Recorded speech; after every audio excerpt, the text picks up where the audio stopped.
finish the name? Okay. The start of the video. I was like doing it.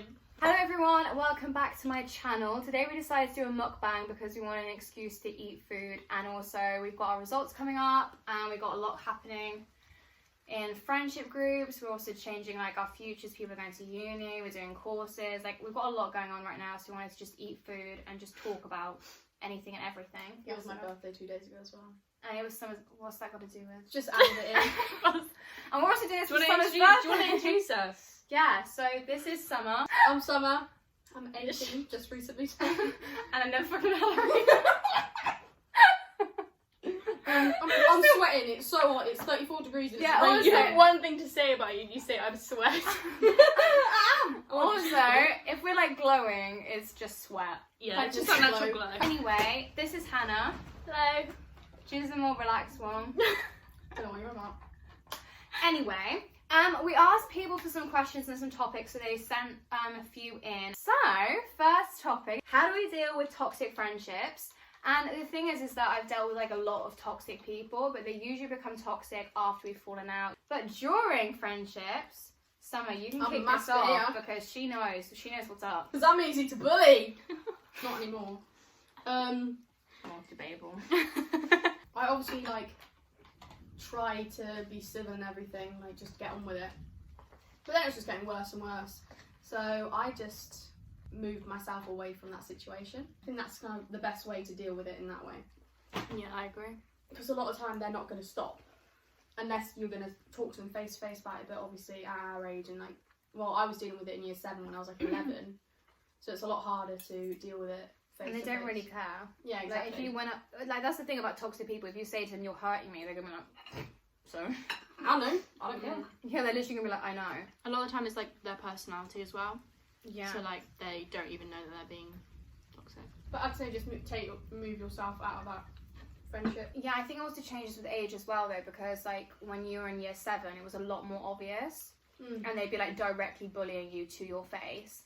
But then like as we've got older, like I've lost a lot of friends, and then it's afterwards where they're like posting on social media being like, oh, she's a slag, she's like two-faced, she's a snake, she's a bitch, like all of these things, and it's like all on social media, and it's like in different ways, and it also happens afterwards. So that's what I mean by like, you don't necessarily recognize how like toxic they are at the time, which is like also kind of nerve-wracking, because then you're like, well, who do I trust now? Because if like people who I thought were absolutely fine and not toxic, what are they going to end up doing once we're not friends anymore? I still struggle with that. Sometimes I think, I wonder if you guys are like that. No offence. But... No, but that's the thing. Like, you don't know who to trust. And it's like, you don't want to like open up to them, because then they're going to just randomly stop being friends with you and be like, oh my god, she's like this, she's like that, blah, blah. And then the other thing as well is that you don't actually know if people are going to believe you. Like, believe that you're not like that because everyone else is saying that you are. But you can definitely tell as well from like once you've been in a toxic friendship, when you have like a different friendship, like a new, like you can tell the difference, and you can't always see when you're in the friendship like what's wrong with it, but once you're out of it, it's like easier to see what's wrong. Yeah. At this age, it's a lot easier to speak face to face. What you think. And it's not easy to recognise what's wrong. Like if there's certain situations I had in like year 11, year 12, that if that happened to me in like year 7, I would have just passed it off and be fine with it. Yeah, because like in year 7 I faced like a lot of rumours and stuff, like literally in year 7, and like you'd think it gets easier with time, and it doesn't. Like it still hurts just as bad, but you deal with it differently. Because I remember when people would like post stuff about me or say stuff, It was like, so direct as well. They just had your name in it. yeah, they'd be like, Jaylan is a slag, and I'm like, oh, who could that be about? It was so ridiculous, and I would want to respond. Just like posting stuff directly on your story and write, you have to let it go, and it's like one of the hardest things to do. But there are always going to be those people, like even though they change the way they do it, like you're always going to meet toxic people at some point in your life, and you're always going to have people who are nasty about you behind your back. Like my mum literally has issues with this woman at work, and they're like in their 40s, and like it doesn't change. You just have to recognize the people that are real and the people that are not, and sometimes you will make mistakes. Like I've had friends I thought, oh yeah, like we're so close, we're gonna be best friends forever, whatever. and it's ended, but you just have to. You're gonna meet so many different people in your life as well, like so many different people, and the people you meet in like high school, like they feel like they're gonna be there forever, but they're not necessarily. So what would you guys say is like? What would you say is like a toxic? Like, what are toxic traits in people? Like, if someone has someone they're not sure if they're toxic, what would you say is like sarcastic comments? Picking out things that they know you're self-conscious about. And they're really like passive aggressive. Yeah, definitely like picking out your insecurities and like kind of like turning it into a joke for everyone else to laugh at, especially if they know that's your insecurity. People who just like mess you about, who are like, I remember this like girl who used to like call me up like saying that she was on a bridge and she was about to kill herself. I know, I'm serious. And like I would be there bawling. I was like 12 and I was like, oh my god, my best friend wants to kill herself. And then she texts me and be like, I'm fine. Because they just want to test you to see if like you're worth their time. And you don't want people to like test you and play games with you. And there were like a lot of girls I've been with where they tell other people stuff about me. Sometimes true, sometimes not true. And that's just toxic. It's like, what are you getting out of spreading your best friend's secrets? I feel like that's another thing. Like I feel like the people you've like fallen out with or have like said stuff about you, they've always been like long-term friendships, but with me it was kind of just like quick. Yeah, I'd rather have quick, like rip the band-aid off. Oh yeah, definitely. Otherwise it's like a proper like horrible thing, isn't it? I'm kind of glad I'm not going to university in the way that I just don't want these little cliques. I'm just like sick of it. Yeah. But then I don't know what uni's really like, to be honest. So yeah, I feel like you kind of have to attach yourself to a group of people in school. At first I was like, oh my god, like I have to have a group of friends. I can't be on my own. I guess like lockdown has made me realise like you don't need that many friends. Like you really don't, and you don't need to hang out with all of them all of the time. Like I have friends that I never see, but like I'm still friends with them. Yeah. Those are the type of friends that I think are best. When you haven't seen them for ages, but you can still talk about everything's normal. And also, there's some times where you think like in school, like people you just hang out with because it's convenient, because you're in like the same lessons, or like they don't have anyone else to hang out with. Yeah, the thing is as well is that because during high school I had like so many friends, because I had loads of different lessons with loads of different types of people, and then I'd have this friendship group I'd see with at break and lunch. I was so used to like having loads of different people, and I've realised in sixth form it's better just to have, what's that saying? It's like a few friends but close. I don't know what you mean by I know what you mean, but I don't know what you're saying. It's better to have like two really good friends rather than a whole group of fake friends. Yeah, and I have to hang out with these people who I know are saying like nasty things about me behind my back, but I'm like, I know you said I have these two people who always say bad things about me behind my back. Yeah, she's a slag. Imagine this is my moment where I'm like, I hate them. Help. This is how you choose to tell us. Blink twice if you need help. Okay, is there anything else to say on friendships? Next thing, friends who put boyfriends and girlfriends first. The thing I always say is like, friends are always going to be there. Like, even if they're not the same friends that you had the entire life, like, they're a bit more durable than a relationship, most cases.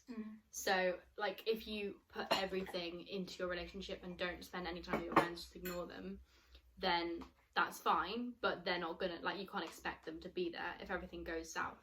So can't be best to get pieces. Yeah, that's exactly. So true, because that's the thing, if you break up in your relationship, you're going to go to your friends, and what are you going to do because I understand when people are like, oh, my boyfriend or my girlfriend's my best friend. Yeah, there's but like a difference. You need to have like other people, because if that does end, what are you going to do? Like, who are you going to go to? And like, if you go crawling back to the people that you left behind, they're going to be like, no, mate. It's just really frustrating. Like, people tend to put like their whole body and soul into relationships and just leave everyone else behind, especially when like you can see that relationship isn't going to last.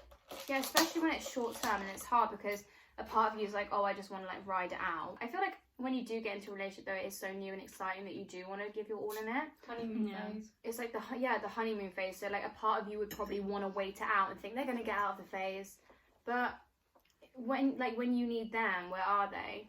Like, they're bomb-buddying with whoever they're dating. Exactly, like you can't expect I don't know. You can't expect them to be there for you if they're not. I have to remember.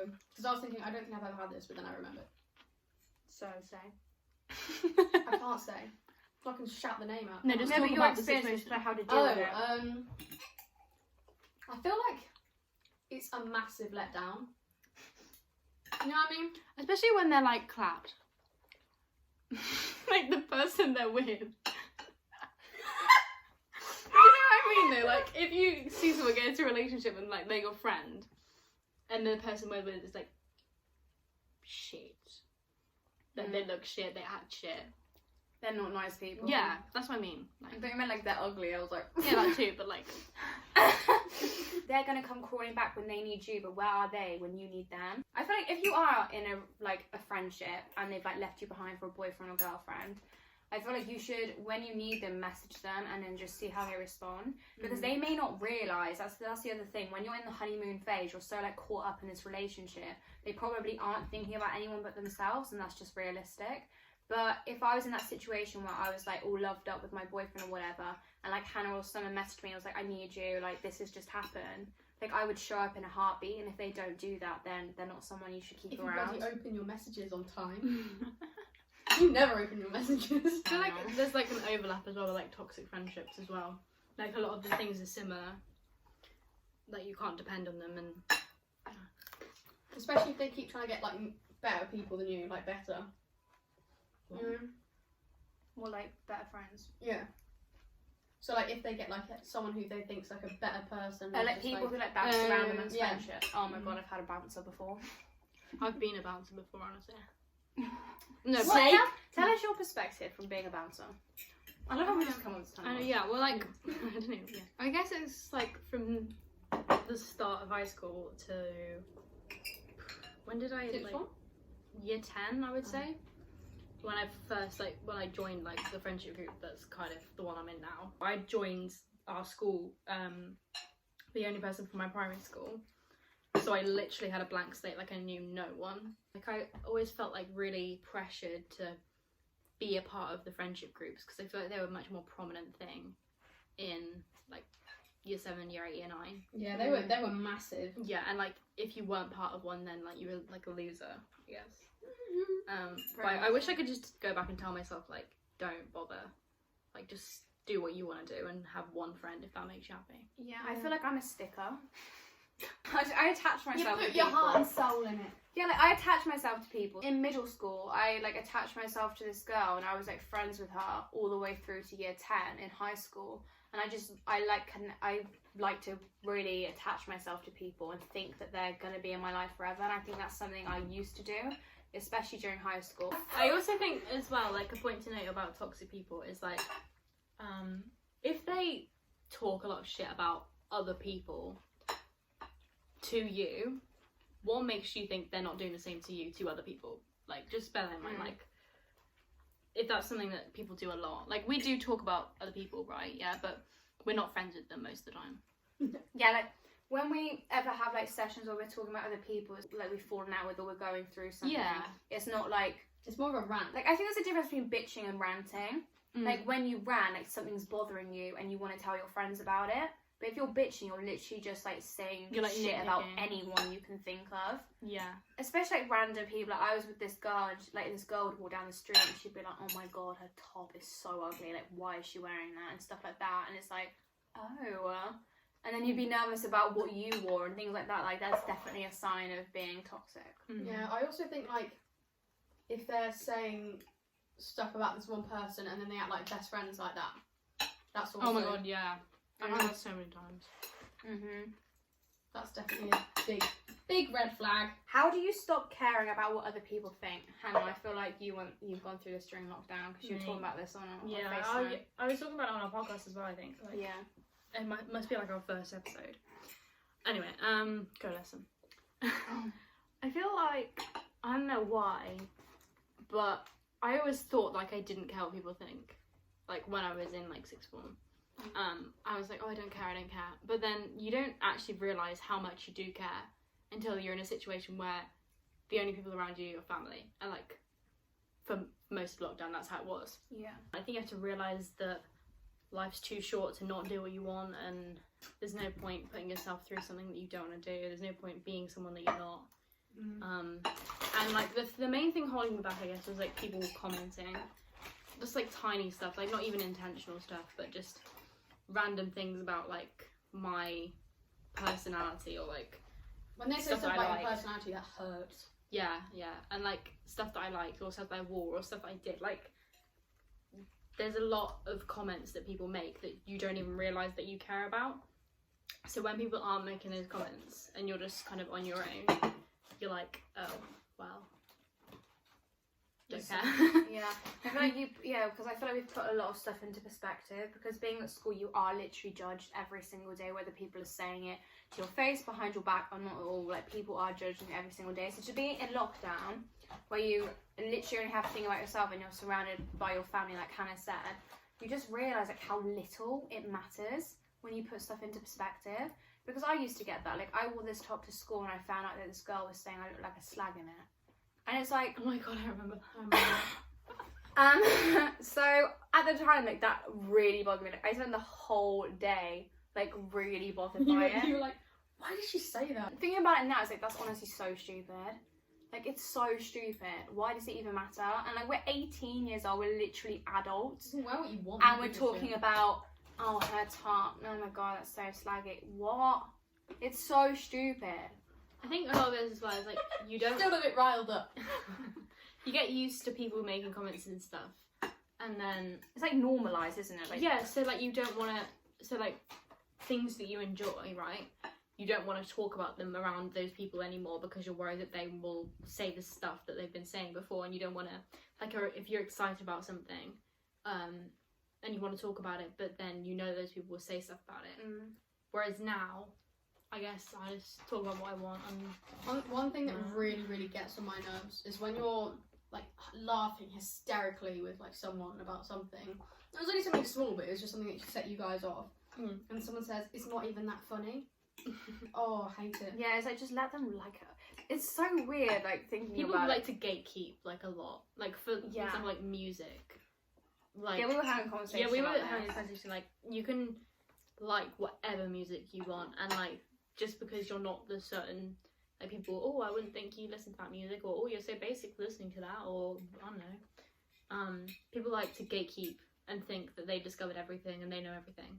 Yeah, and like, people also, like, when what someone was saying about like when she's laughing and stuff, people can literally get annoyed with you about anything. Like, if you're moody, they're like, oh my god, why are you so moody? And then if you're laughing, they're like, stop laughing too loud.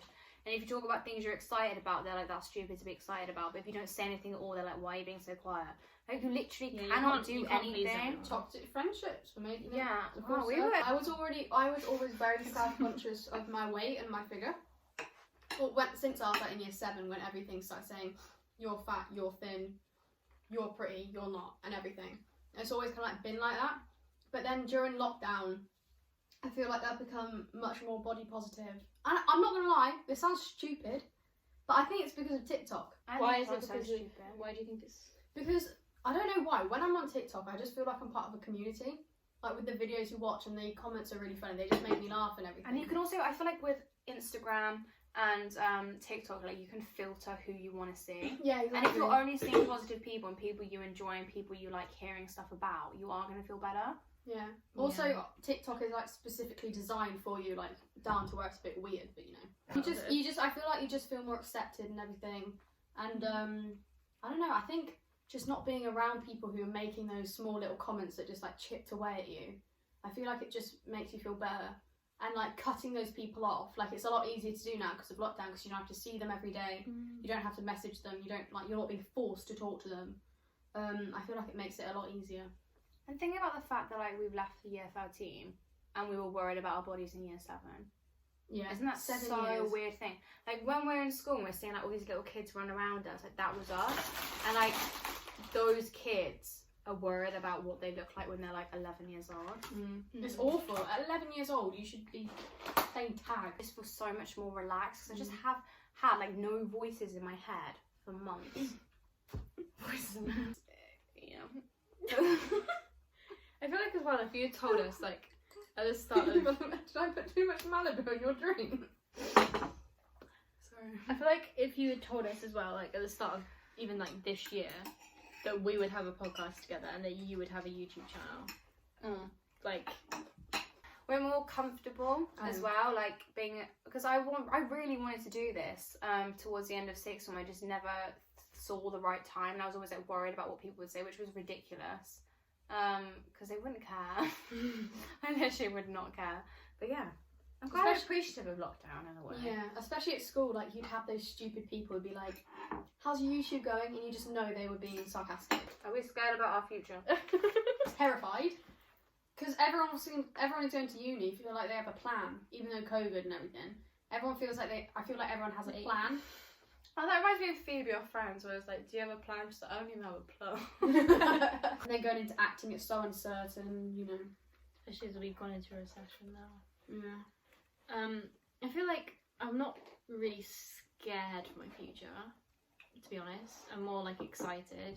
I know it seems like unrealistic. Like there are things definitely that I'm not going to be excited for, and things that definitely are going to go wrong. But I feel like now we're just at a time where we can do literally anything that we want. Like, we don't have to be in education, we don't have to have a job. There's just so much freedom in terms of what you want to pursue, and like, yeah, I'm just more excited than scared, to be honest. I think at the start of lockdown I was really scared because I'm like a nerd, so my whole life has been school. my whole life has been school, and as like nerdy as it sounds, like when I was in sixth form and I was having any issues with my friendship groups or I was low, I would literally move myself away from the group and study. Like, that is what I would do to escape. I'd make mind maps. Everyone would literally be like, what's wrong with Jaylan? And I'd be like, Jaylan, come over. And I'd be like, No. I'm busy. I've got to revise. I've got to work. I've got to stew in next. Got a 30-mark essay. No, she's I'd be like, no, she hasn't. Would you? No. I wouldn't. I'd think it. I'm not a snake. Yeah, so I just like study and stuff. So when we went into lockdown, I couldn't do my exams, and all of a sudden, this whole acting thing had become real. I was like, oh my god. Oh my god. I have to do everything at once. How am I going to do everything that I need to do when I'm in lockdown, because I can't really do an acting course whilst we're in lockdown and things like that. And it was like really overwhelming. But I've kind of got to the stage that it's kind of exciting not knowing what I'm going to do. I think it's very easy to like assume when people go into university they're going to like, you know, get their degree and go straight into a job. But it's kind of exciting not having uni. Anything. Yeah, like not having like uni and then getting a degree and getting a job. And like, to be fair, there's like this whole assumption that when people go into uni they know what they're doing. But that's not true at all. Like, I have a friend who is going to uni to study something, and he doesn't even know if that's what he wants to do. So just because people who are going to university, it sounds like they've got their lives together, they're studying something they love and something they think will be beneficial, but they don't necessarily know what they're doing either. They pretty much are in the same boat, but there's something exciting about that. Like, we're 18 and we don't know what we're doing with our lives. Like, that's amazing. You don't want like a set plan, that's boring. And like, as well, what you were saying with the uni thing, like, unless you do like medicine or something like that, like, there's no direct job path for anyone. So like, there's so many people that I know, like, I don't know, but like my parents, like I said, they worked with, have done degrees in like the randomest stuff, and they're working at a company now which does something completely different. And that's just what they found that they enjoy. Like, you don't have to go straight into anything, and like, I'm probably not gonna go straight into a job straight after uni. We're just vibing. We're just vibing out here. Vibing. Try that bottom part. Looks delicious. Honestly, I really it's wish so I good. could show you guys what she does with it. These are like two crusty ass chips. No, I'm not telling you the crisps. Oh, they'll have Eat the those crumbs, stuff. even better. Oh yeah, let me just try them. That's quite nice. It's jalapenos. Do you say jalapenos or jalapenos? I say jalapenos. I say jalapenos. I'll say jalapenos if I'm trying to be exclusive. Exclusive! What? Anyway, thank you so much for watching today's video. If you're interested in us doing another mukbang, and if you have any like questions or things you want us to say further and go into more depth, then I'll reply to your comments also. And yeah, any other questions, I'll reply to you guys all in the comments below. Thank you so much for watching. Don't forget to like, comment, Follow our share, podcast and subscribe. Instagram. And At I'll Little link Women the Podcast. Little Women Podcast down in the description below. Or you can stick around and watch my YouTube channel. Anyway. No. Anyway. Bye. Bye. Ow. You did Ow. I'm gonna turn Bye. around. Sorry. My arse is sweating. Can you hang it up? I'm No. not hang it up.